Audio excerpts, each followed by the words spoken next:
今回の動画ではオムニバスストーリーこの地の外でと同時に実装される術師オペレーター。私の命令に従ってくださるかしら。約束を破ることは許されませんわ。術師オペレーターアイリスの紹介及び解説を行っていきます。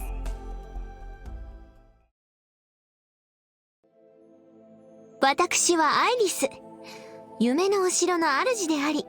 ゆりかごの森人ですわ。かつての客人との約束通り、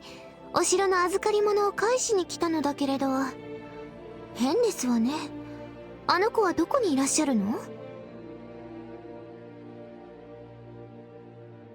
アイリスはビクトリア出身のフェリー人で、ロドスアイランドにはとある人物からの預かり物を返すために訪れました。その預かり物とは旧式のラジオであり、アイリス曰く、その人物はロドスに在籍をしているとのこと。ロドスを訪れた後はとある理由から、その預かり物に関連する処理に時間がかかることが判明。その関連事項の処理を行うために、ロドスに常駐することになるのですが、訪問客という形ではロドス管内での行動に制限がかかるため、現在は自由度が増す臨時オペレーターとして所属しています。なぜ、アイリスがロドス所属のオペレーターから物を預かっていたかというと、アイリスが行っている活動に起因しており、アイリスは自己紹介でも言っていたように、夢の城の主であり、ゆりかごの守り人だからです。詳細については不明ですが、どうやらこれらの活動は、童話の守護者という名称で知られているようで、アイリスたち童話の守護者は、幼い子供たちから大切なものを預かり、その預かったものをアイリスたちが一切の劣化なく完璧な状態で保管をし、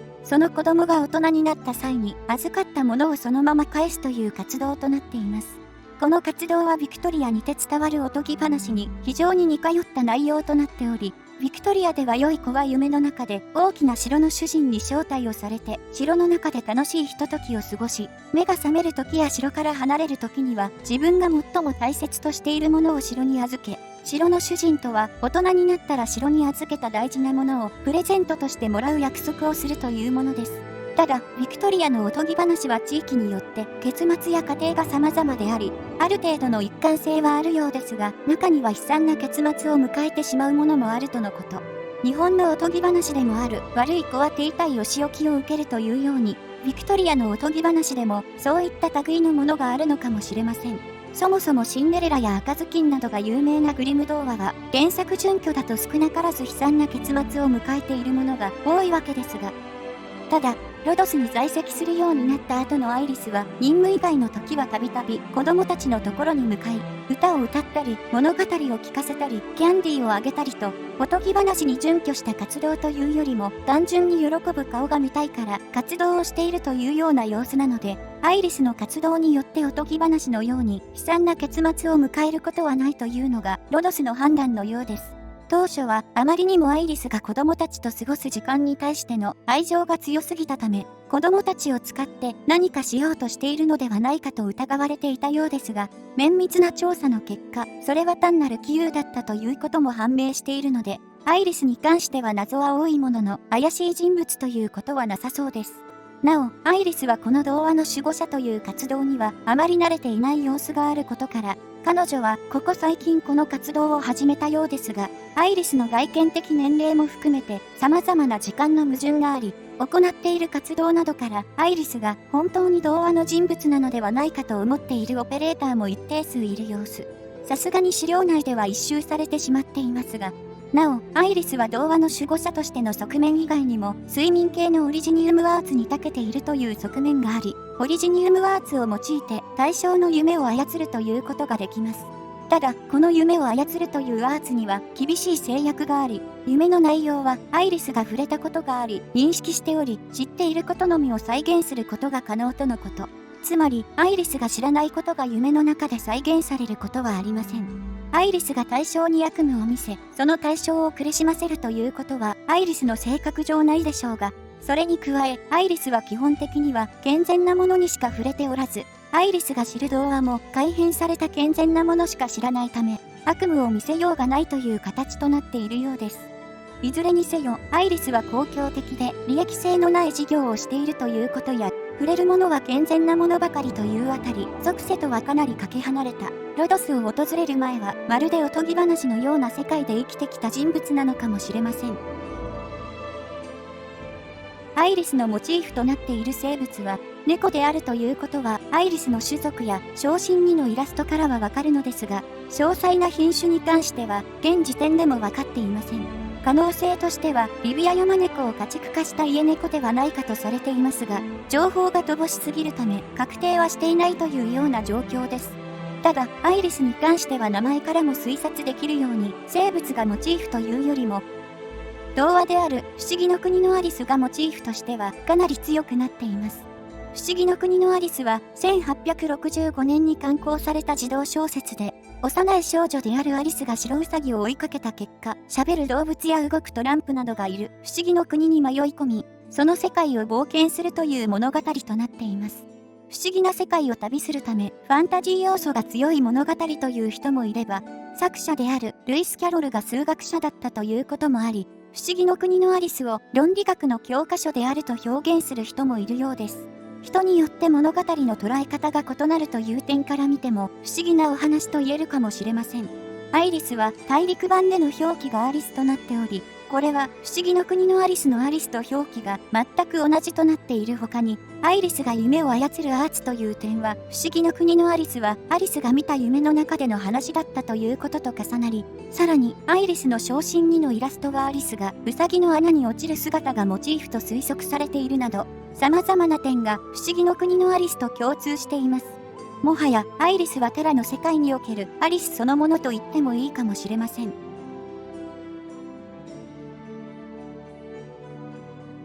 いいでしょう。上司の実力を見せて差し上げますわ。童話はそれを守るだけの力があるから、その純粋さと美しさを保てているの。ロドスも同じではなくて？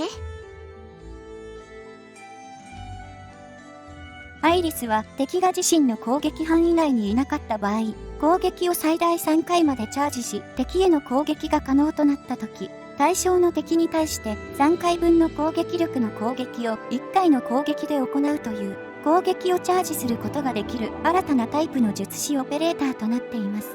配置コストやブロック数などの基本ステータスは、配置コストは他の単体術師と比べるとやや高めとなっており、運用時には潜在強化で配置コストを減少させることが前提となるアブサントやドミミといった単体術師の配布オペレーターたちの初期コストと同じになっています。そして攻撃速度は現時点で実装されている術師オペレーターの中では最も遅く、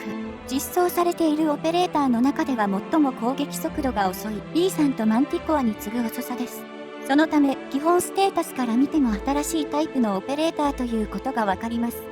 HP や攻撃力などのステータスは HP や防御力、術耐性は平凡な星5術師のものになっている一方で、攻撃力は非常に高いものとなっており、術師オペレーターは愚か、アイリス実装時点では全オペレーター中最も高い数値となっています。アイリスの攻撃力の最大値が1389なのに対して、時点のファイヤーウォッチが1175ということを考えると、いかに高いかというのがわかるのではないでしょうか。ただ、その分攻撃速度はかなり遅くなっているので、DPS という面で見れば、平均的な星5術師と大きな違いはありません。素質、封印の宝箱は、アイリスが攻撃をチャージした際、攻撃時のダメージを最大で 134% に増加させるというもの。この効果は、チャージ1つごとに適用されるため、端的に言うと、最大までチャージをした場合は、攻撃力の 134% の攻撃が3回、攻撃力 100% の攻撃1回が合わさった攻撃力 502% の攻撃を1回放つということとなります。より具体的に言うと、最大まで強化しているアイリスなら、チャージ攻撃一発で最大7198の術ダメージを敵に与えることができるというわけです。アイリスの真骨頂はこのチャージ攻撃による爆発的なダメージであり、この効果をうまく運用することで、アイリスはようやく真価を発揮することができます。逆に言えば、この素質効果をうまく運用できなければ、アイリスは並の術師にしかなりません。むしろ、攻撃速度の遅さのことを考えると、他の術師よりも劣った性能になってしまうでしょう。つまり、アイリスは他の遠距離攻撃系のオペレーターたちとは異なり、猟犬や一般的な兵士のような雑魚敵は、できるだけ攻撃範囲内に入らないようにし、武装戦闘員などのような HP や防御力が高いエリートエネミーだけが攻撃範囲内に入ってくるように工夫して配置する必要があるというわけです。遠距離攻撃系のオペレーターでありながら攻撃範囲はできるだけ絞るように配置をする。これまでのオペレーターたちとは全く異なるアプローチが必要となっています。アイリスの潜在強化による効果は、コストマイナス1、再配置時間マイナス4秒、攻撃力プラス45、素質1効果強化、コストマイナス1となっており、アイリスの潜在強化の目玉は4段階目の攻撃力プラス45、5段階目の素質1効果強化となっています。それ以外の配置コスト減少と再配置時間短縮に関しては、アイリスは再配置を多用するオペレーターではないので、無視してしまっても構いません。ですので、アイリスの潜在を強化するのであれば、潜在4または5を目指すことをお勧めします。スキル1、童話の守護者はアイリスの攻撃範囲を変更し、攻撃間隔を大幅に短縮する代わりに通常攻撃によるダメージを大きく下げるという効果。攻撃範囲は実施に似通った攻撃範囲からイフリータのような直線範囲に変わり、攻撃間隔は通常時の3秒から 0.6 秒に大幅に短縮されることとなります。このスキルが発動している間は、アイリスの最大の長所である攻撃力の高さはなくなってしまう代わりに、素早い攻撃が可能となります。アイリスのスキル1と他のオペレーターのスキルの火力を比較した表が上記の通りとなっており、見ての通り、スキル DPS は他のオペレーターのスキルの半分以下、ダメージに至ってはスキルの発動時間がわずか5秒しかないということも相まって、他のオペレーターの総ダメージの10から20分の1という凄まじい低さとなっています。つまり、イフリータのような直線の攻撃範囲になりながらも、火力はスキル発動時と比べても 1.3 倍程度しか変わらないというかなり控えめなスキルとなっています。一見するとほぼ価値がないスキルのように見えますが、このスキルの真の価値は火力ではなく、攻撃速度の速さと攻撃範囲の変更にあり、この攻撃速度の速さはアイリスの素質であるエネルギーチャージにも反映されます。つまり、スキルを発動させることで通常よりもかなり早くエネルギーをチャージすることが可能となり、攻撃範囲の変更によってチャージがしやすくなっているというわけです。端的に言うとアイリスのスキルはスキルによって火力を出すというものではなく、スキルによって特性効果を最大限に強化するという他のオペレーターとは異なるコンセプトとなっています。それゆえにスキル1は持続的な火力というよりも瞬間的な火力が求められるため、アイリスの攻撃を制限するというテクニックが重要となり、他のオペレーターのスキルとは異なった形で扱いが難しいスキルとなっています。しかし、一方で攻撃のタイミングをちゃんと測ることで爆発的な火力が手に入るという、非常に玄人向けではあるものの、まさにボスキラーと言えるようなスキルでもあります。以上のことや特化に必要な素材、特化時の上昇率などを鑑みてスキルレベルは7または特化3にすることをお勧めします。アイリスを多用するのであれば、特化による上昇率もいいので、特化3まで上げ切ってもいいでしょう。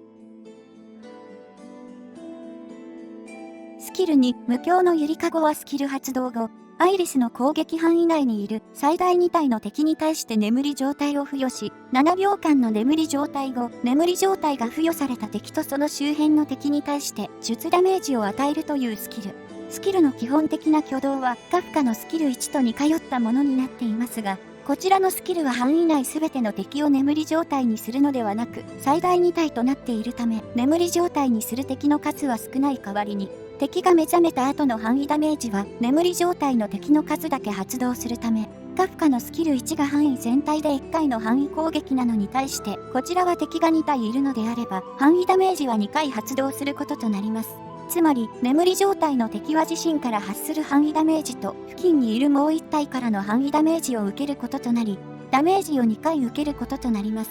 なお、範囲ダメージの半径は 0.8 マスとなっているため、攻撃範囲はそこまで大きいものではありません。アイリスのスキル2と他のオペレーターのスキルの火力を比較した表が上記の通りとなっており、スキル火力はいわゆる単発系のスキルとなっているのでかなり高くはなっていますが、発動に必要な SP のことを考えると、総ダメージはかなり控えめな数値となっていることがわかります。範囲ダメージに巻き込む敵が多ければ多いほど、総ダメージは増えますが、それは他の範囲攻撃系にも言えることなので、やはりダメージとしてはかなり控えめと言えるでしょう。このスキルの真の価値は、7秒間付与する眠り状態にあり、敵を7秒間無効化するという点と、アイリスが眠り状態の敵を攻撃対象にはしないという点にあります。つまり、スキル発動後、後続の敵がアイリスの攻撃範囲内に入ってこなければ、アイリスは攻撃をチャージすることができるというわけです。スキル1が自身の攻撃範囲を制限し、高速でチャージをするのに対して、スキル2は高速でチャージすることはできないものの、敵のコントロールとチャージ攻撃と眠り状態後の範囲ダメージによるより大きなダメージを狙うというのがこのスキルのコンセプトと言えます。また、眠り状態を付与するということから、ブレミシャインとも相性が良いスキルです。一方で、戦術したようにスキル1とは異なり、攻撃範囲は変わらず、あくまでもその場にいる敵2体を無力化するだけなので、スキル1以上に最大火力を発揮することは難しいスキルとなっています。そのため、こちらのスキルに関してもスキル1と変わらず、非常に玄人向けな性能にはなっており、アイリスの操作難易度を緩和してくれるということはありません。以上のことや特化に必要な素材、特化時の上昇率などを鑑みてスキルレベルは、ブレミシャインとのコンビを使用したいのであれば特化3、それ以外は7で据え置くことをお勧めします。アイリスの基地スキルはどちらも宿舎に関するものとなっており、一つは宿舎に配置することで同じ宿舎内にいるオペレーターの体力回復速度を増加させ、新たな数値である無強を配置されている宿舎のレベル1につき一つ手に入れるという効果。二つ目はその手に入れた無強一つにつき視覚情報1に変換するという効果となっています。例えば、アイリスが昇進2以上で配置されている宿舎のレベルが5ならば、手に入る感知情報は5となるというわけです。この知覚情報はアイリスだけでは何の意味もありません。ロスモンティスを製造所に配置することで効果が発揮し、ロスモンティスは知覚情報を思考連鎖に変換。昇進2であれば、思考連鎖1につき、ロスモンティスは製造効率プラス 1% を得るという効果を持つため、アイリスは間接的に最大で 5%、ロスモンティスの製造効率を上げることが可能となっています。そのため、ロスモンティス、ウィスパーレイン、アイリスを同時に基地に配置することで、ロスモンティスは 45% の製造効率を得ることができます。ただ、その代償として、ウィスパーレインを事務室に配置するため、事務連絡速度が 20% となってしまうので、製造効率 45% 程度では、性能としては弱いかもしれません。それでは実際にアイリスを使用していきます。今回使用するステージは 6-3。アイリスのレベルは昇進2のレベル50、スキル2のスキルレベルは7となります。害虫が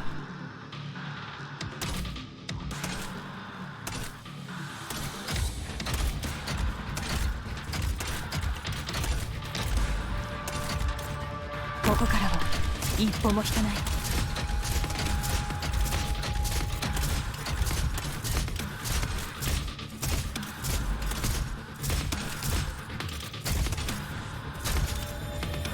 空気がよどんでいますわね。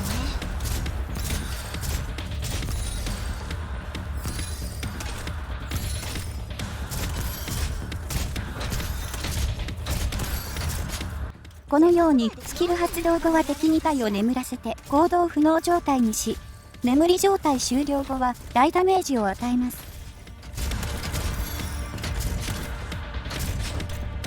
いただきます。その犯人、奴らを押しつぶせ。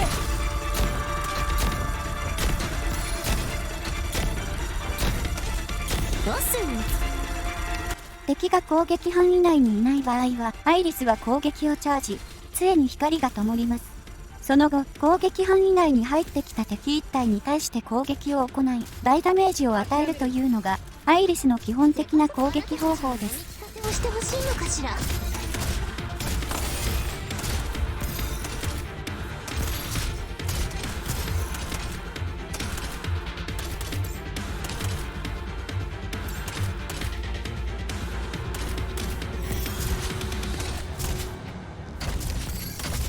凝固しろ。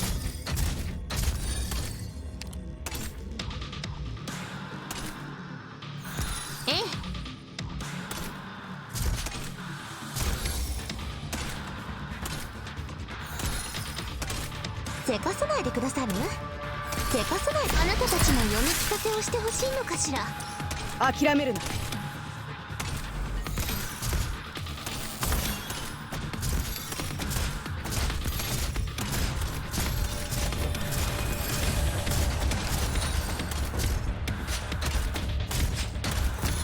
この程度で止まると思うな。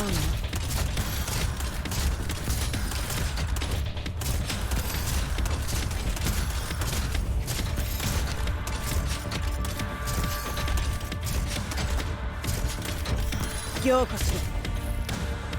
いただきまーす。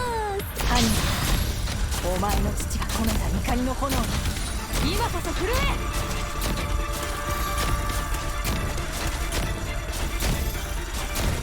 せかさないでくださる？え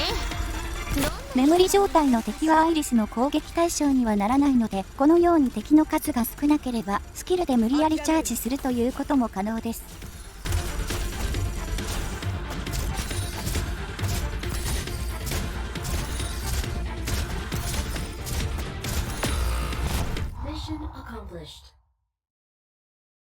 いっぱい楽しませてくれてサンキュー。ごちそうさま。